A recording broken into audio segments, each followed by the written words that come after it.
In this video I'm going to show you how to replace the maintenance box of your Epson WorkForce 2860 printer.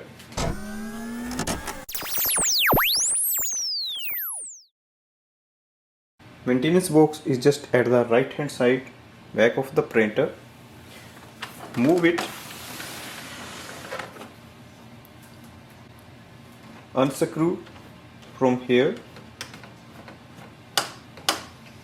and then push it back. That is our maintenance box.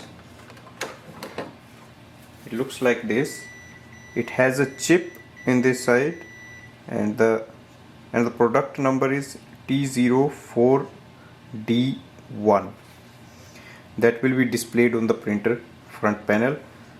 That's where the ink is dumped. New maintenance box, install it here, push it inside, and then you have to place it back.